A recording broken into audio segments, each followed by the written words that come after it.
Hey guys, tonight we embark on a descent, not just into history, but into the withering twilight of a man who once commanded the heart of an empire and ended up, quite literally, consumed by his own legacy. We begin not with a coronation, nor a triumph on the battlefield, but with the slow, grotesque unraveling of flesh, ego, and power that marked the final chapter of Henry VIII. A monarch whose name echoes through the centuries, famous for his 6 wives, break with the Catholic Church and the bloody whims of divine right.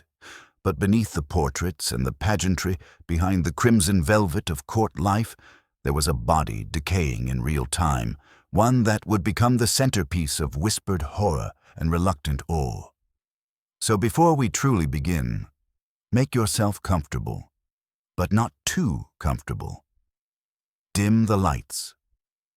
Let the hum of the night settle around you, because the story you're about to hear isn't one of glory. It's one of grim inevitability. A tale of grandeur sagging under its own weight, of royal flesh turning against itself, of a man who once danced and jousted and conquered, now reduced to groaning in silk-lined agony. This is not simply the death of a king. It is the death of illusion. And like all decaying myths, it begins with a man who refused to let go of the mirror. At the height of his reign, Henry was everything the Renaissance imagined a prince could be. Tall, athletic, dazzling in his courtly finesse, and possessed of that dangerous charisma that bends history to its will. He was the very image of divine masculinity, draped in ermine and expectation, a golden boy whose youth shimmered like polished armor. But time, as it always does, refused to be governed by royal decree. Fast forward a few decades, and the man who once inspired poets and portraitists had become a swollen monument to excess, a figure so wrapped in upholstery, both literal and metaphorical, that one might mistake him for an ornately carved throne with a pulse. By the 1540s, the slow but undeniable erosion had set in. His waistline, once a belt of virile strength, had expanded into an empire of its own. His joints ached with every motion, creaking under the burden of both gout and grief.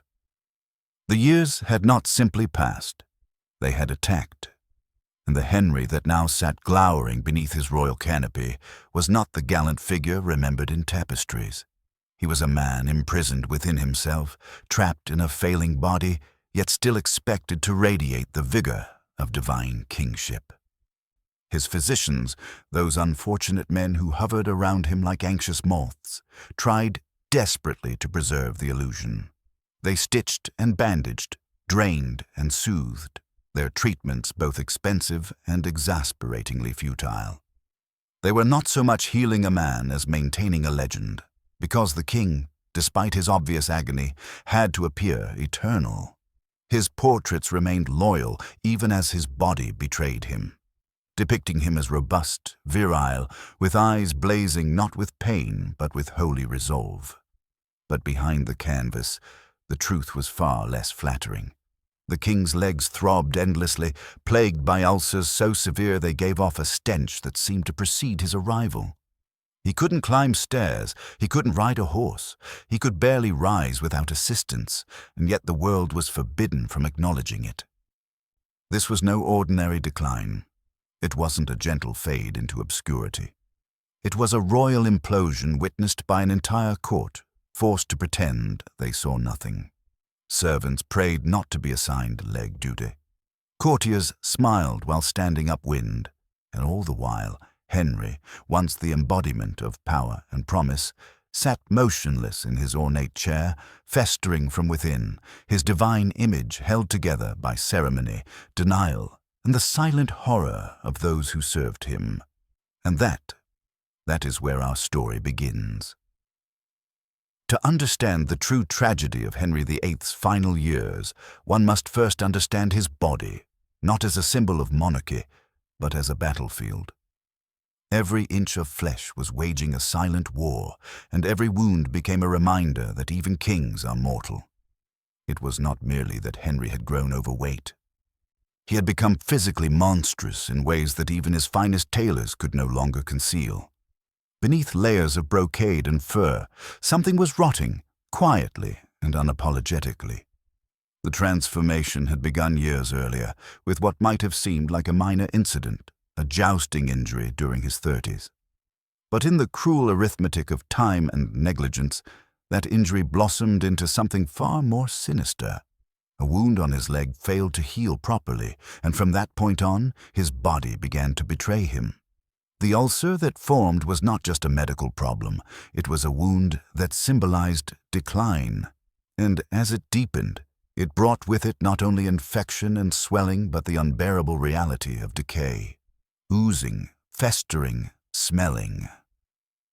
Imagine a monarch, cloaked in ermine and gold, issuing commands with the full weight of divine right, while beneath his garments, his legs were wrapped in pus-soaked bandages. The smell was so foul that foreign ambassadors reportedly recoiled when granted an audience. They came prepared to speak of treaties and war, only to find themselves engaged in a far more immediate conflict with their own stomachs. The ulcers were said to be so cavernous you could see bone, their edges raw and angry, weeping fluid with every shift in posture. And still, the court said nothing. To the public, he was the same fierce, invincible Henry, the towering figure who had torn England from the Pope's grasp. But inside the walls of the palace, a darker truth festered. His chambers reeked of rot. His linen was discarded daily, not because of excess, but because it was ruined by infection. Some garments were reportedly burned rather than cleaned, so saturated they were with bodily fluid. His personal attendants, those poor souls assigned to care for the king's legs, must have woken each day with dread. To change his dressings was to stare directly into the unraveling flesh of power. The treatments, such as they were, bordered on medieval cruelty. Honey and herbs were packed into the wounds in the hope of divine healing. Cloths soaked in rose oil were laid gently upon the open sores, a ritual more symbolic than effective. Cauterization was attempted, burning the flesh shut in hopes of halting the spread. Henry, it is said, endured it with rage rather than resolve. He groaned, he screamed. Sometimes he wept, and every morning, like clockwork, his physicians returned to lance the ulcers again, draining them of fluid in an endless, gruesome cycle. One can only imagine the horror of standing before the most powerful man in the kingdom and saying, "Your Majesty, I must pierce your legs again." But it wasn't just the ulcers. The infection had allies. Gout, that aristocratic affliction brought on by indulgence, swelled his joints until every step was agony. His feet, his knees, even his hands, each throbbed with a fire he could not extinguish. And yet Henry refused moderation. His diet remained extravagant, his appetite insatiable. If anything, the pain made him hungrier, as if consumption itself could quiet the howling of his body. He was no longer the man who had leapt upon horses in tournaments or danced until dawn with the ladies of court. No, now Henry moved only when assisted by servants. His muscles atrophied. His breathing became labored. His very skin took on the pallor of a man living too long in a chair. There were days when he did not rise at all. And even then, his public image remained untouched, his portraits as grand and deceitful as ever. There is a certain cruelty in how the world treats powerful men in decline. No one dared to say what they saw, not aloud, not in the king's presence. To mention the smell, the sores, the shuffling walk, the winces of pain, was to risk everything. In Henry's court, truth was treason, and so they all pretended. The courtiers, the scribes, the ambassadors, they bowed and smiled and praised his health, even as they held perfumed cloths to their faces. They avoided standing too close. They learned to breathe shallowly. But still, the king decayed before them, visible, unbearable, and utterly inescapable. This, then, was Henry's reign in its final years, not a triumph of legacy, but the slow disintegration of flesh and myth. A king in velvet, melting behind the curtain. If pain was the king's daily companion, then food was his faithful seductress, comforting, dangerous, and utterly relentless. For Henry VIII, the royal table was not merely a place of nourishment. It was a throne of excess, a daily declaration of power, masculinity, and divine entitlement, carved into meat and soaked in wine. He did not eat like a man. He ate like a myth trying to stay alive. By the time his body began to crumble under the weight of its own magnificence, Henry's meals had grown into feasts so gargantuan they would have startled even the most gluttonous nobles of his court. Breakfast alone could rival a village's weekly ration, platters of roasted meats, heavy white bread soaked in ale, slabs of aged cheese, and eggs prepared in every imaginable form. There was no restraint, no moderation. Fruits and vegetables were rarely invited, unless they were decorative or had mistakenly landed on a roast. To eat like a Tudor was to dominate nature itself. And Henry, more than any of his predecessors, embraced the philosophy that the more meat one consumed, the closer one stood to God. Flesh on the plate, after all, meant strength, power, virility. So he indulged with the fervor of a man trying to chew his way through mortality. Swans dressed in gilded feathers, pies filled with eels and songbirds. Stews so thick with animal fat they shimmered under candlelight. Game birds, venison, lamb, boar. If it had once walked, flown, or swam, it eventually met its end in the king's kitchen. But no delicacy reigned so supremely in Henry's affections as red wine. Gallons of it, daily. Wine was not just a luxury, it was a declaration. Water was for peasants, for washing wounds, not for drinking. The king's goblet ran red from dawn until dusk, his bloodstream arguably more Bordeaux than blood by the final years. These weren't quiet meals in solitude. Every bite was performed. His table was surrounded by servers, entertainers, courtiers, and scribes. Musicians played as dishes were paraded forth, gilded and steaming, each one a theatrical reminder that the monarch, even in decay, was still a force of appetite. He feasted not just for nourishment, but to assert his dominance over his body, over his court, and over death itself. But there was a cost. There is always a cost. His rich, meat-heavy diet, utterly devoid of greens and brimming with cholesterol before the word even existed, fueled a vicious cycle.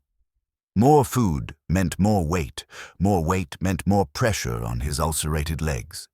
More pressure meant more pain, and more pain, inevitably, meant more food and wine to numb the ache. It was a loop that tightened around him like the cords of a royal corset, squeezing him until his mobility, his dignity, and eventually his mind began to fracture. Even chewing became a trial. His teeth, rotting from years of sugar and wine, could barely handle the turkeys and roasted boars he still insisted upon. Food had to be pre-cut by servants so that he wouldn't exhaust himself. Lifting a drumstick was no longer an act of indulgence. It was a strain, and yet Henry refused to change. His appetite had become ritual, perhaps the last arena where he could still pretend control. Those close to him began to whisper of his digestion. The king, once a commanding voice in the banquet hall, was now a source of involuntary groans and stomach complaints. Servants winced as gas echoed down the stone corridors of Whitehall. Chronic bloating, nausea, indigestion. His physicians recorded them all, though never too bluntly. One did not accuse the king of flatulence. One spoke of unsettled humors and prayed the chamber music would drown the rest.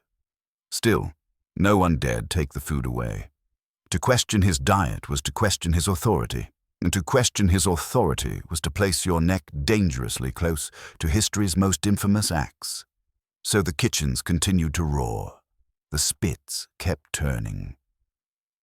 New dishes were invented to please a palate that had long ago passed the point of pleasure. And all the while, the king ate, less out of desire, perhaps, and more out of defiance. To eat was to live. To consume was to conquer. But in truth, he was consuming himself. Henry's table was his last battlefield, and in that war, every feast was a retreat, every plate a white flag disguised in gravy. There comes a point in the slow decline of every sovereign when the illusion of control can no longer be carried by ceremony or song. For Henry VIII, that moment came not with a final battle, nor a political betrayal, but with the quiet, humiliating realization that his own body could no longer carry his weight.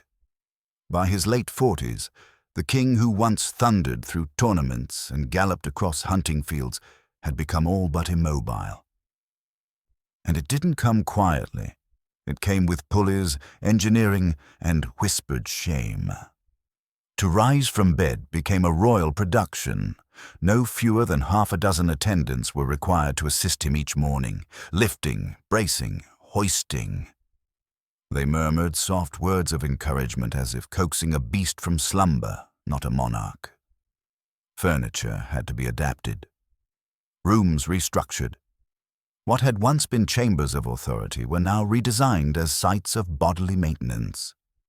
Gone were the days of glorious entrances on horseback, the theatrical clatter of hooves on cobblestones. In their place came contraptions, devices invented not for conquest, but for movement. Royal engineers, the same minds once tasked with defending castles, now turned their talents toward constructing something entirely new. A mobile throne. It was not quite a wheelchair, not quite a litter, but something in between. A reinforced, wheeled seat designed to transport a man whose limbs had surrendered.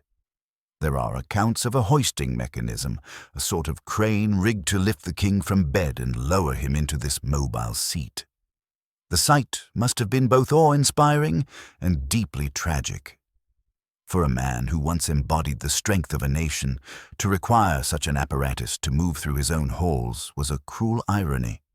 Even his armor was redesigned, not for combat, but to hold his frame upright like scaffolding around a collapsing cathedral.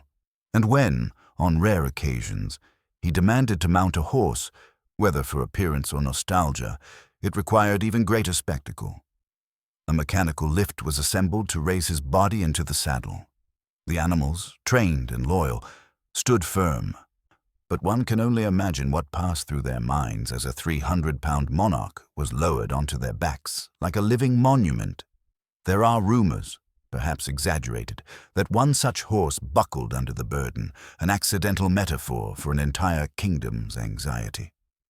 Exercise, once the pride of Henry's youth, had vanished. His daily movement was reduced to gestures, a nod, a raised hand, a slow turn of the head to glare at an unfortunate advisor.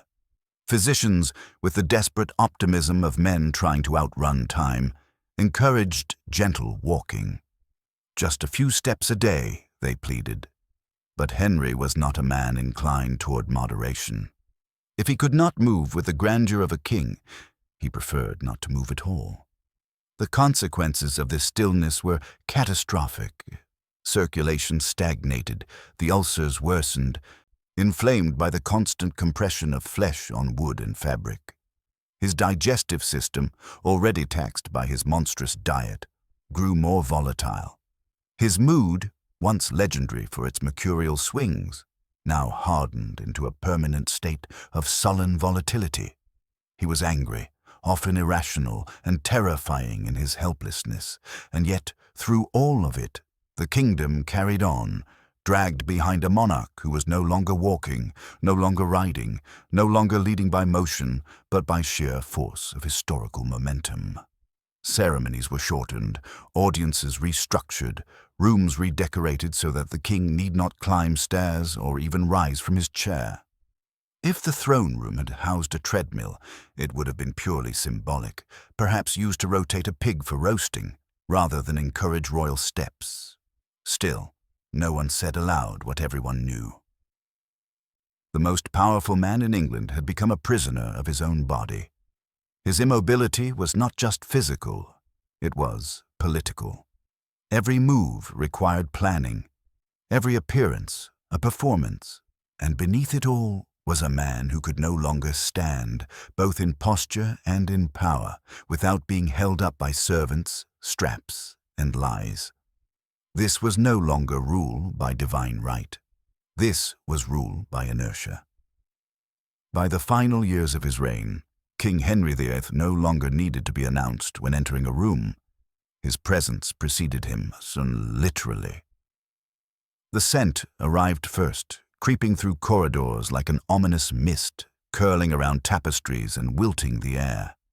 In Tudor England, where bathing was already a rare indulgence, Henry's aroma became something of legend. But even by the standards of a time when soap was optional and perfume was medical, the king's stench was singular. The culprit, unsurprisingly, lay in his legs, those ulcer-ridden pillars of royal agony that had long since transformed from limbs to liabilities. Swollen, infected, constantly leaking, they had become open invitations for disease, decay, and public discomfort. The wounds never closed. They merely crusted and cracked, oozing a mixture of pus and rot through the finest silk stockings that money could buy. Bandages soaked in honey and herbs offered no relief. Cauterization, applied with trembling hands and whispered prayers, only added the scent of burnt flesh to an already unholy bouquet. The result was a smell so thick, so persistent, that courtiers began to subtly drift backward in conversation, inch by inch, their faces fixed in practiced neutrality. Foreign ambassadors arrived bearing not just diplomatic letters, but perfumed cloths, which they pressed to their faces during audiences like 16th-century gas masks. Behind every compliment and every bowed head was a prayer that the wind wouldn't shift, and yet no one dared speak of it, not directly, not even in jest. To wrinkle your nose near the king was to court disaster. One wrong twitch of the nostril, and you might find yourself reassigned to tower duty, or worse, tasked with tending to the very legs you were trying not to smell. Because, yes, someone had to do it. It was a real job, one of the most dreaded in the royal household.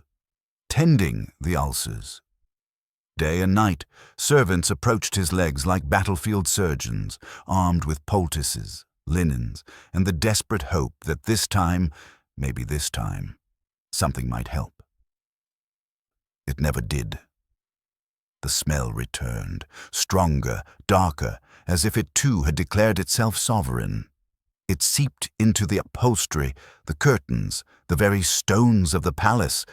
Garments, once resplendent, were often destroyed after a single wearing, not washed, but burned.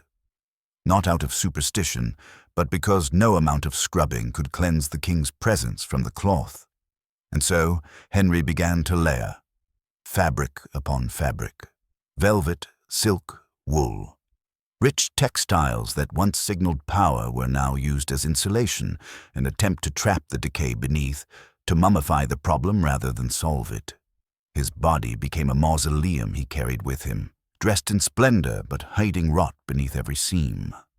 The tragedy, of course, was not just the physical collapse. It was the denial. For all his decay, Henry insisted on the performance of power.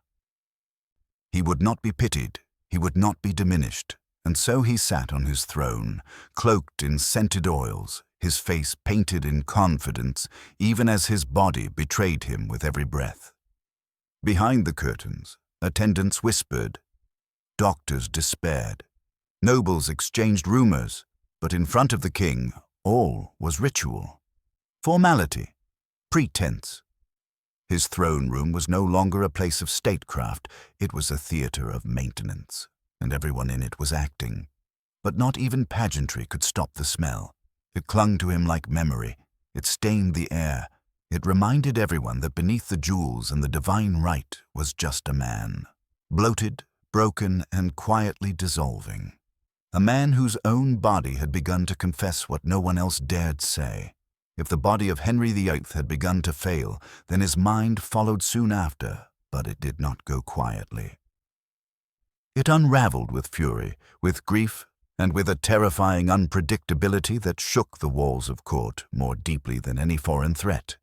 For all his grandeur, for all the wealth and ritual and power that orbited around him, the King of England had become emotionally unmoored, a man adrift in a storm of his own creation, lashed by memory, regret, and pain.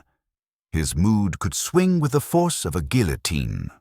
One moment he would be found weeping, openly, heartbreakingly, over the memory of Jane Seymour, his third wife and the only one who had given him the male heir he so desperately desired. The next, that grief would harden into rage, and someone in the room, an advisor, a page, even a close companion, would find themselves accused of treason for something as benign as a poorly timed sigh. His paranoia, once a tool of cunning politics, had become reflexive. Even the most loyal subjects learned to tread lightly, speaking with caution, breathing with purpose. The palace had become a forest of whispered warnings and sideward glances. Everyone knew the signs, the slight narrowing of his eyes, the twitch in his lips, the deepening silence before the storm. He no longer governed through charisma or inspiration, but through volatility. Decisions came in bursts of emotion, often contradicting orders given just hours earlier. Laws were passed, then revoked. Ministers were praised in the morning and imprisoned by nightfall. Executions became common, not because of rebellion, but because someone had worn the wrong expression at the wrong time. The courtiers lived in a state of constant psychological whiplash. To survive in Henry's presence, one had to become a reader of faces, a weather vane for royal storms. Every glance was studied, every word rehearsed. His court became a theater of tension, where fear performed alongside flattery. And at the center of it all sat Henry, bloated, pained, alone. It wasn't always this way. Once, in his youth, Henry had been bright, curious, even joyful. He had loved music, poetry, debate. He had written verses, danced for hours, and laughed with his wives. But that Henry had been lost long ago, choked by injuries, by guilt, by the weight of a kingdom and the toll of decisions carved in blood. Now he ruled from a chair he could barely rise from, a throne padded with cushions and denial. His days were long, filled with restlessness and resentment, and his nights were haunted by ghosts, wives lost, children sickly, betrayals both real and imagined. Historians have long speculated what afflicted his mind. Some suggest chronic pain drove him mad. Others believe a traumatic brain injury from a 1536 jousting accident, when he was thrown from his horse and lay unconscious for hours, may have permanently altered his temperament. Still others point to depression, unspoken grief, and the slow-burning despair of a man trapped inside a failing body. But in Tudor England, no physician dared utter such diagnosis. There were no words for mental illness at court. Only divine will, only sin, only treason. And so his advisers nodded, his doctors prayed, and his servants braced for the next eruption. He was a king whose crown no longer fit, not just physically, but emotionally. His pain had no outlet except fury. His loneliness had no companion but wine. And yet, he clung to power with the desperation of a drowning man. To question him was to risk your life. To comfort him was to risk your soul. Even his most trusted allies lived in dread. Thomas More, once his friend and confidant, had lost his head to a mood swing disguised as divine justice. No one was safe. Not lovers, not counselors, not even family. Henry ruled as if anger could ward off death, as if punishing others might silence the gnawing in his own heart. But it never worked. The aches grew louder, the ulcers spread, the court thinned, and the man who had once commanded the love of his people was now feared in every hallway. This was no longer monarchy. It was survival. By January of 1547, there was hardly a soul in Henry's court who could look upon their king and still pretend he was whole. He no longer walked. He no longer rode. he barely ruled. What remained of Henry VIII was not the towering lion of England's golden years, but a mountain of flesh and velvet, sunken into a bed layered with embroidered pillows and illusions.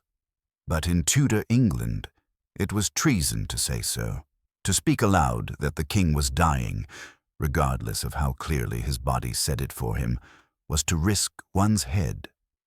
The law, steeped in superstition and sovereign fragility, forbade it. And so, within the thick-curtained rooms of Whitehall Palace, a strange and dreadful performance began. Physicians came and went, never naming what they saw. They used euphemisms so artful they might have belonged in court poetry. "His Majesty is in deep contemplation," they'd say, as he drifted in and out of fevered sleep. "His Majesty is digesting solemnly," they whispered, as he lay too weak to lift his hand. "He is simply reflecting more deeply than usual," they'd offer, as he failed to respond to visitors. Everyone knew. No one dared admit it. Behind the walls, preparations were being made in secret. Mourning garments were ordered in somber colors. Legal seals were adjusted.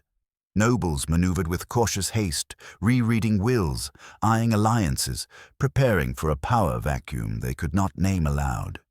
But still, publicly, the fiction endured. The king was not dying. He was merely indisposed. In truth, Henry had become more paperwork than person. He dictated from his bed, amending his will, signing documents with a trembling hand, occasionally issuing commands through a veil of confusion and pain.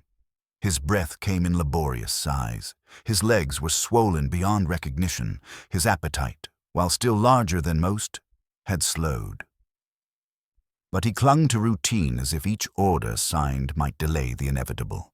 There was no deathbed confession, no final speech etched in history, no poetic farewell to the nation he had once reshaped by force of will. If anything, Henry seemed to avoid the idea of death entirely. When priests came offering last rites, he waved them away. He spoke not of sin, not of salvation, but of strategy, of who should guard his 9-year-old heir, Edward, of what tomb he wanted, though it would never be built. Perhaps he believed his own myth, that kings like him didn't die.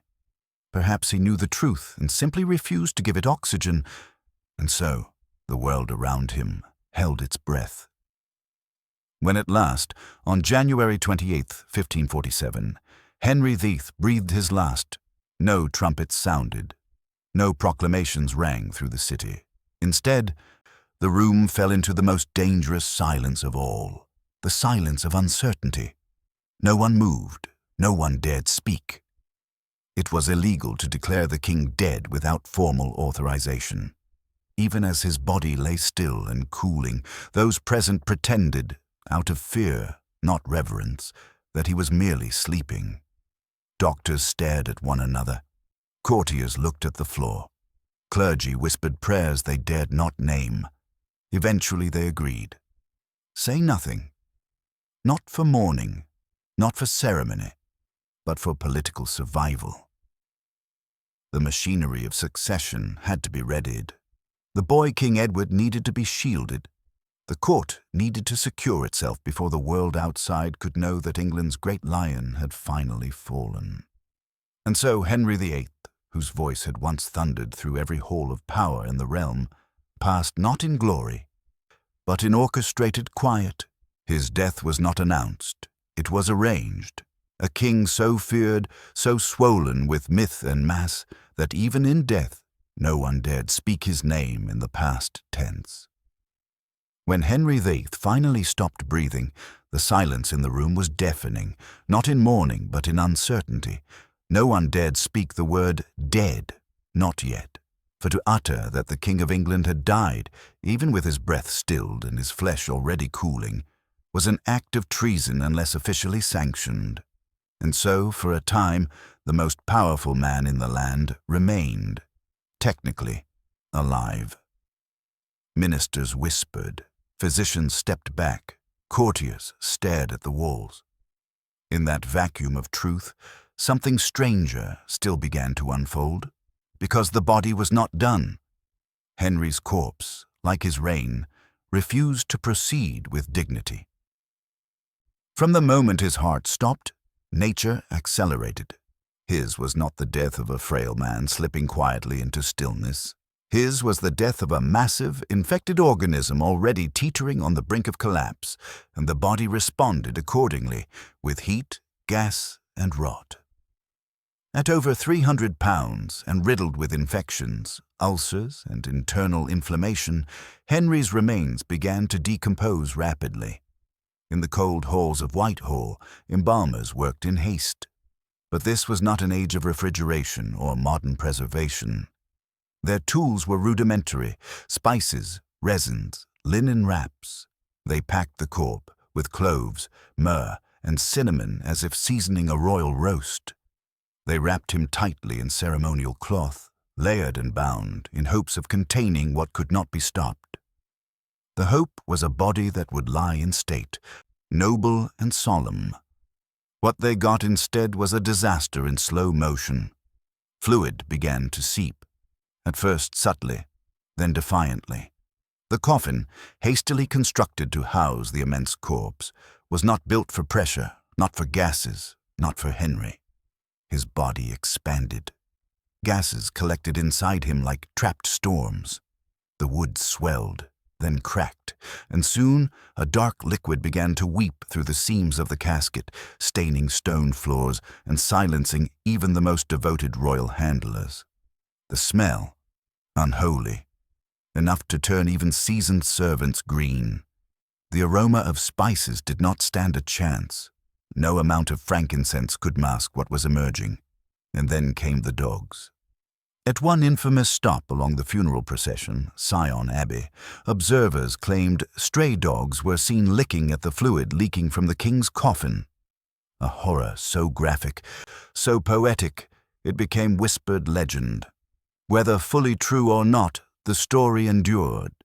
Because it felt true, because it felt earned, the man who had broken his country from Rome, who had shattered marriages and monasteries, who had dined like a god and executed like a tyrant, was now oozing into the floorboards, chased by hungry mutts. And still, no one said a word. The royal handlers did what they could. The procession continued. Faces were turned forward, noses turned away. Nobles walked beside the leaking coffin with the same solemn pride they would have beside a marble tomb. To flinch was to admit decay, and in Tudor England, image was everything. Eventually, the body was laid to rest, not in Westminster Abbey among the great kings of England, but in a modest vault beneath the floor of St. George's Chapel at Windsor. He was buried beside Jane Seymour, the one wife who had both given him a son and died before she could disappoint him. There was no towering tomb, no golden sarcophagus. For more than a century, there wasn't even a name carved into stone. Just a slab on the floor, anonymous, trodden over by priests and courtiers alike. A fitting end, perhaps, for a king whose glory was loud and whose death was wet. Henry VIII had ruled with terrifying will, with appetite and ego and thunder. But in death, he decomposed like any other man, faster, perhaps, than most, more publicly than most, and far more memorably. Because if there is anything worse than a monarch's fall from power, it is his fall from preservation. Henry V did not go gently into history. He leaked into it.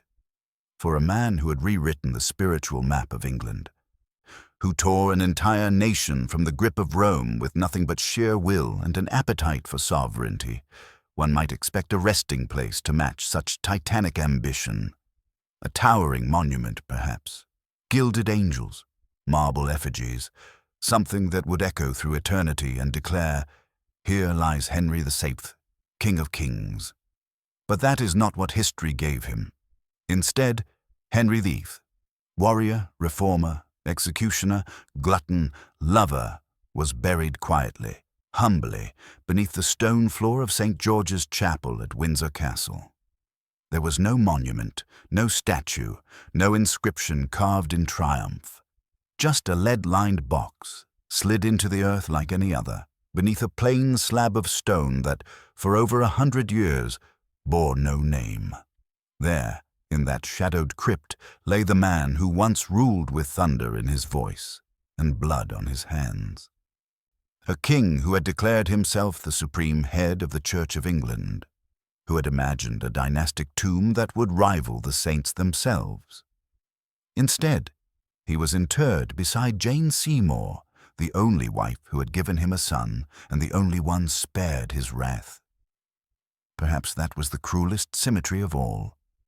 Jane, the wife who died before disappointment could stain her memory, became the one companion he could not banish.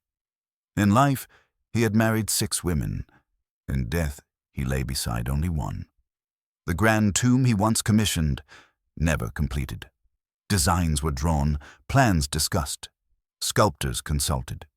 But the project stalled, buried under political shifts and royal procrastination.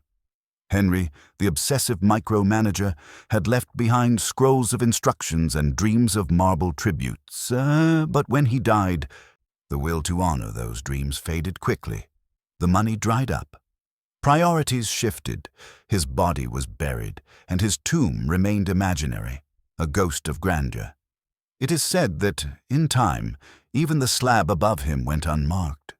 For generations, visitors to the chapel walked directly over the king's grave, unaware of the body beneath their feet. The man who once commanded the gaze of Europe was now invisible, an echo in stone. It wasn't until the Victorian era, 3 centuries later, that someone finally placed an inscription over the vault. A name, a date, a nod to the monarch beneath. But even then, it was modest, reserved, as if time itself had conspired to humble a man whose life had never known moderation. And yet perhaps that is what makes this ending so strangely appropriate. Because while Henry VIII may have believed himself larger than history, history had the final say. The towering ego, the relentless appetite, the political theater. All of it faded, and what remained was dust. Dust in a vault. Dust beside a woman who had died before seeing who he truly became. There is a peculiar justice in that. The man who had thundered through Europe with papal bulls in one hand and a turkey leg in the other. The king who decapitated queens and dismantled centuries of theology. The monarch who devoured power as he devoured meat, was buried not as a god, but as a footnote. No monument, no flame, just footsteps passing overhead. And silence. A silence louder than any anthem. When Henry VIII finally died, England did not erupt into mourning. It froze. In the stillness of that chamber, where velvet drapes muffled the air and the stench of rot clung to every surface, no herald cried out, no bells tolled. Instead, those gathered around the late king's bed looked at one another in uneasy silence, each silently begging someone else to be the first to speak what they all knew. The king was dead. But no one did. Because under Tudor law, to declare the monarch deceased without official approval was treason. Yes, even when the body before you was clearly lifeless, cold, and leaking into the linens. To speak the truth too soon was to risk your head. So instead, they waited. Ministers exchanged glances. Doctors coughed quietly. Clergymen fidgeted with their robes. And in that macabre, still life, the most powerful corpse in the realm lay, unacknowledged, not out of reverence, but fear. The machinery of monarchy could not stop, even if the monarch had. The Privy Council assembled discreetly, cloaked in urgency and secrecy. Their first task was not grief, but strategy. Succession had to be secured, alliances reaffirmed, and most importantly, the 9-year-old heir, Prince Edward, had to be informed that he now owned all of England, from its coins to its cathedrals to its ghosts. But even Edward wasn't told immediately. Not directly. There were courtesies to observe. Language to mangle. The boy was summoned. He was offered vague phrases. His Majesty is at peace. Your father is in eternal rest. Nothing so blunt as, he is gone. Because for a time Henry VIII still existed on parchment, he still issued commands in the eyes of diplomacy. Foreign ambassadors continued to negotiate with advisors, pretending their sovereign was merely ill. To say otherwise would have invited questions, challenges, or worse, rebellion. Meanwhile, inside Whitehall Palace, the king's body remained, still clothed in his regal nightdress, still king in title if not in temperature. Ministers crept through the corridors, making funeral arrangements with the delicacy of spies. Mourners were not yet summoned. Mourning garments were quietly distributed. Seals were altered, dates changed, titles preemptively reassigned, all under the banner of a man who, technically, was still unavailable. The whole palace became a theater of denial, and outside its gates, England continued as if nothing had happened. Traders sold their wares. Bishops gave sermons. Nobles wrote letters laced with casual lies. Even the embassies of France and the Holy Roman Empire weren't informed right away. Diplomats held talks in perfumed chambers while the true state of the crown decomposed just a few halls away. When word finally came, not as a proclamation but as a carefully worded admission, it was not grief that flooded England but logistics. Who would rule for Edward? Who would shape the boy king's fragile mind? What factions would rise in the absence of a monarch strong enough to keep them in check? The kingdom did not weep for Henry VIII.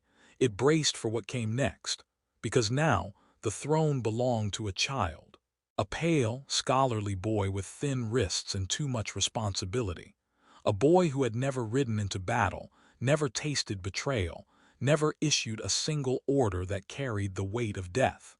Edward VI was king now, and around him swirled a court of predators, noblemen, clergymen, soldiers, all ready to advise the new monarch, all smelling blood long before the body had cooled.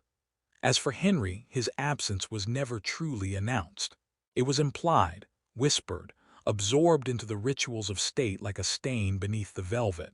There would be a funeral eventually, a procession, a eulogy full of lies, but by then the truth would no longer matter.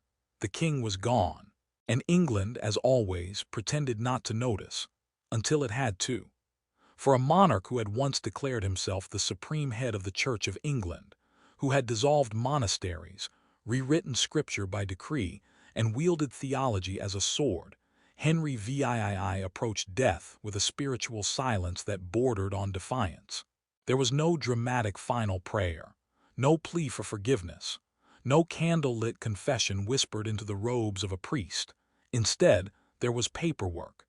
Even as his organs failed and his breath came in fits and gasps, Henry remained preoccupied not with his soul but with his legacy. He amended his will. He adjusted names on his regency council. He issued last-minute orders like a man rearranging the furniture on a ship slowly taking on water. There were documents to sign, titles to bestow, lands to divide, but no visible attempt to make peace with God. This absence of spiritual ritual did not go unnoticed. Priests arrived, of course, summoned out of duty more than desire. They offered final sacraments, asked gently if he wished to reconcile his soul. But Henry, who had reshaped English religion for his convenience, was strangely evasive. He dismissed their questions, dodged their gaze. He had spent his life elevating his authority above Rome, and now, in the final hours, he clung to that same independence. According to one account, Archbishop Thomas Cranmer, a man who had helped engineer the English Reformation, was present at Henry's side in his final moments. As the king slipped in and out of consciousness, Cranmer asked, "Do you put your trust in Christ?" Henry, unable to speak, is said to have squeezed the archbishop's hand in response. A gesture, nothing more.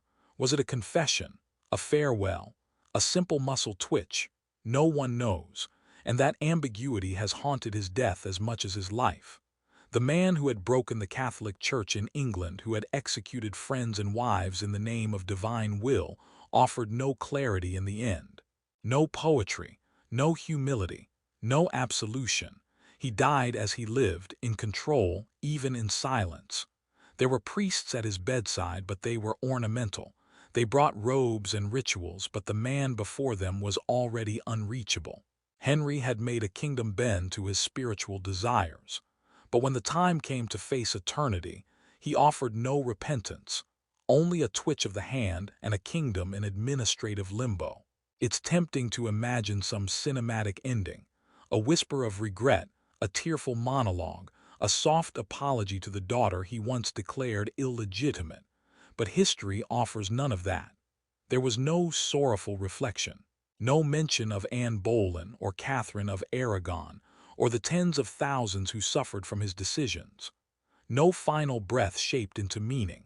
Just a man, bloated by pride and illness, drifting into darkness beneath the weight of his own silence. Perhaps that was fitting. Henry VIII did not need to ask for forgiveness. He had spent his reign assuming it had already been granted. Once the legal theater of Henry's death had run its course, once his heir had been informed, the seals altered, the council assembled, there came a far less glamorous question. What does one do with the body of a king who cannot stop decomposing? The embalming, rushed and rudimentary, had already begun to fail. Spices were stuffed into his corpse by the handful, cinnamon, myrrh, rosemary, not to preserve, but to mask the truth. Layers of fine linen wrapped his bloated frame until he resembled not a monarch, but something between a shrine and a symptom. The coffin was sealed quickly, perhaps too quickly, a wooden chamber hastily nailed shut around a body that had not finished making its final statements. And then the procession began. The coffin, now heavy with both weight and myth, was transported from Whitehall to Windsor Castle, the final resting place of the king. But this journey, intended to be somber and ceremonial, quickly devolved into something far darker. The heat of the chamber, the gases collecting inside, the pressure building from within, all of it conspired into one final, grotesque rebellion. The coffin began to swell, cracks formed, then seepage, then stories. The kind of stories no dynasty wants written down. At one stop along the route, Sion Abbey, something happened that history never quite agreed on but never forgot. A black fluid, thick and foul, began leaking from the bottom of the coffin. It pooled onto the stone. It ran down the steps. And then, as if summoned by fate or farce, dogs appeared. Street dogs, sniffing and licking at the drippings beneath the coffin of the man who had once declared himself God's voice in England. Witnesses claimed to have seen it. Chroniclers, whether delighted or horrified, recorded the tale with morbid fascination. A few argued it was divine punishment, a holy commentary on a king who had ruled with appetite and cruelty. Others whispered that it was simply the final insult of biology, a footnote of fat and failure. But no one denied it left a mark, a smell, a stain. Even the construction of the coffin had betrayed him. It had not been designed for a man of Henry's dimensions. It had not been built to hold back the rot of gout, ulcers, and disease. Royal handlers tried to maintain decorum. The body was transferred, cleaned as discreetly as possible. The procession continued, but the story followed, leaking from the edges of history just as the king had leaked from his casket. By the time he reached Windsor, no one spoke of glory. No one spoke of greatness. They spoke of containment.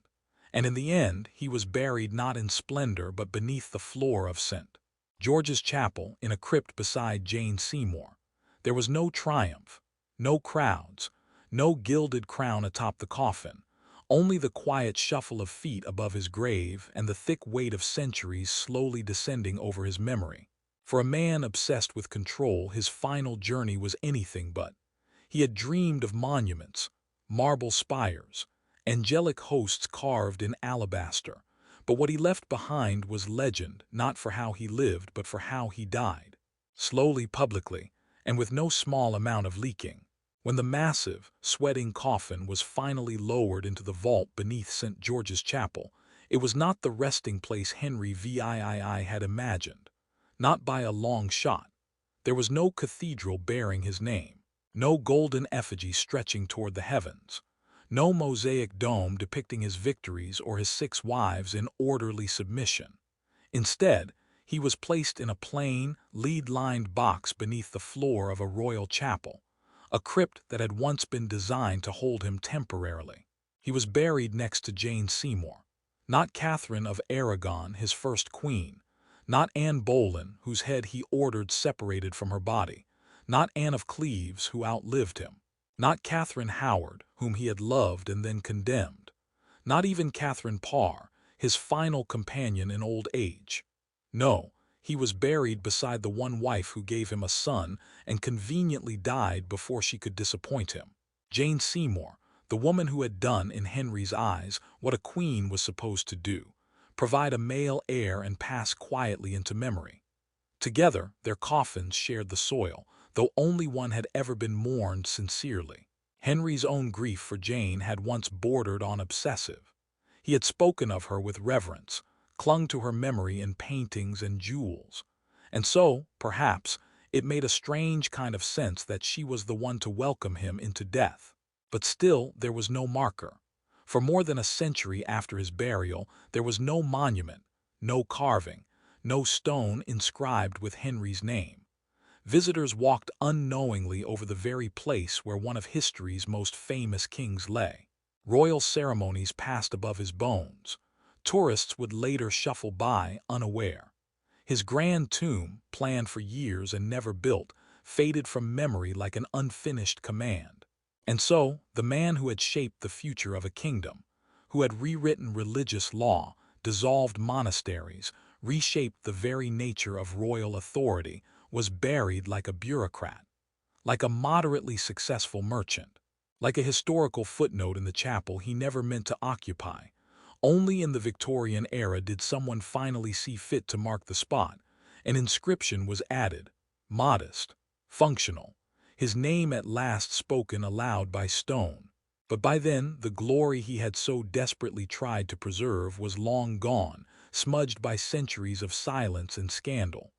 Perhaps it was a punishment, or perhaps a kind of cosmic mercy. Because for all his noise, for all his appetite and drama and theatrical displays of authority, Henry VIII had always feared what came next, feared death, judgment, silence. And when that silence came, it did not roar. It simply swallowed. There, beneath that floor, beside the one wife who never angered him, lies a man who tried to command memory, and who, for a time, was forgotten anyway. Henry VIII did not vanish quietly. He could never have vanished quietly. His life was too loud, too heavy, too saturated with blood, ink, and appetite to disappear without leaving a scar across the pages of history. And yet, for all his grandeur, for all his towering declarations and royal decrees, the legacy he left behind was not the one he intended. He had tried to control it. Oh, how he tried! Through portraits, massive, confrontational images that fixed his gaze forever on those who dared look up at him. Through monuments he never finished. Through legislation, through marriages, through children he sculpted like political chess pieces. He broke with the church not only to escape a queen, but to claim that his will outranked even the popes. He renamed doctrines, dismantled centuries-old religious orders, and placed a crown on his own theology. And yet when he died, the world did not become the reflection he hoped it would be. History, indifferent and methodical, kept writing. And as it did, the edges of Henry's image frayed. His towering silhouette remained, yes, but beneath it the contradictions bled through. He had once been young, charismatic, athletic, a golden prince in the Renaissance court, capable of music, debate, warfare, and charm. A king who had seemed, for a moment, like he might become England's philosopher king. But that king died long before his body did. What survived was the version history could not forget. The tyrant, the glutton, the paranoid sovereign who trusted no one, not even his own reflection. The man who condemned friends to death, who executed 2 wives, who turned his palace into a place of silk-lined fear and his court into a stage of choreographed obedience. A man whose dinner table groaned under the weight of indulgence, while his body collapsed under the same. The paradox of Henry VIII is not in whether he was good or evil. It is in how much he tried to become something more, something mythic, and how stubbornly human he remained. He feared death, desperately. He feared losing control, losing power, losing the story. So he rewrote it at every turn. He buried truths beneath layers of law and linen. He surrounded himself with flattery and fire, as if the sound of approval could drown out the ticking clock. He built a kingdom in his own image, not realizing that he was changing shape too fast for the stone to hold. His final legacy was not his son, Edward, who died young. It was not his longed-for tomb, which remained forever unrealized. It was not even the Church of England, which continued to evolve far beyond his rigid and contradictory intentions. No, Henry's true legacy was the blueprint of absolute power struggling against the mortal body that wielded it. He showed the world what happens when a man believes he can outrun decay by force of will, when he confuses authority with immortality, when he consumes everything flesh, faith, loyalty to keep from confronting the truth. And the truth, in the end, came not with a battle nor a betrayal. It came in the stillness of a deathbed, in the silence of courtiers too afraid to say what they saw, in the leaking of a coffin, in the absence of a monument, in a tomb so plain that for 100 years no one even marked his name. Perhaps that is why his story still haunts us. Because Henry VIII is not just a king. He is a warning, a question, a mirror held up to every age that worships power and fears the silence that follows. He lived louder than anyone of his time. And yet in the end it was not a sword or a sermon that marked his final chapter. It was gravity, decay, and silence. The body collapsed. The crown remained. But the echo is what we still hear.